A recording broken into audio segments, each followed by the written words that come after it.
Hi friends, please subscribe to Amravati Media and press the bell icon for more latest updates. అక్కడ ఉదయనిధి, ఇక్కడ లోకేష్.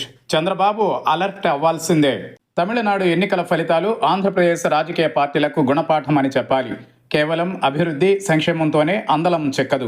అలాగే వారసుల ఆధిపత్యం కూడా పార్టీని అధికారంలోకి రానివ్వకుండా చేయడంలో కీలక భూమిక పోషిస్తుంది. ఆంధ్రప్రదేశ్లోనూ చంద్రబాబు పాలన అదే తరహాలో సాగుతుందన్నది సొంత పార్టీ నేతల నుంచి వినిపిస్తున్న మాట. స్టాలిన్ది, చంద్రబాబుది కూడా ఒకే వయస్సు. తమిళనాడులో డీఎంకే పాలన సజావుగానే సాగింది. జీడీపీలో స్టాలిన్ సర్కార్ అత్యధికంగా నమోదు చేసింది. అభివృద్ధితో పాటు సంక్షేమ పథకాలను కూడా అమలు చేశారు. కానీ ఎమ్మెల్యేల అవినీతిని అడ్డుకట్ట వేయలేకపోయారు. అలాగే ఉదయనిధి మారన్ ఆధిపత్యాన్ని తమిళులు సహించలేకపోయారు. అదే సమయంలో కేడర్ను కూడా డీఎంకే నాయకత్వం పట్టించుకోలేదు. ఇప్పుడు తమిళనాడు ఎన్నికలు కూటమి ప్రభుత్వానికి కూడా అచ్చుగుద్దినట్లు సరిపోతాయి. ఎమ్మెల్యేలు అన్ని రకాలుగా అవినీతికి పాల్పడుతున్నా నాయకత్వం మాత్రం చూసి చూడనట్లు వ్యవహరిస్తోంది.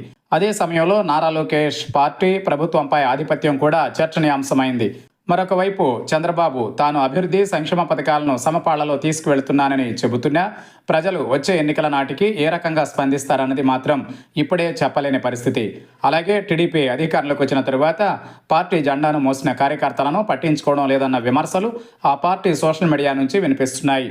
తమిళనాడులో డీఎంకే అధినేత స్టాలిన్ 5 ఏళ్ల పాలనకు, ఆంధ్రప్రదేశ్లోని కూటమి సర్కార్ 2 ఏళ్ల పాలనకు పోలిక చూపుతూ అనేక మంది టీడీపీ అభిమానులే పోస్టులు పెడుతున్నారు.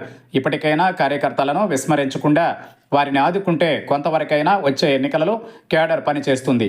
డీఎంకే సొంత పార్టీ కార్యకర్తలే వ్యతిరేకంగా పనిచేశారన్నది ఇప్పుడు వినిపిస్తున్న మాట.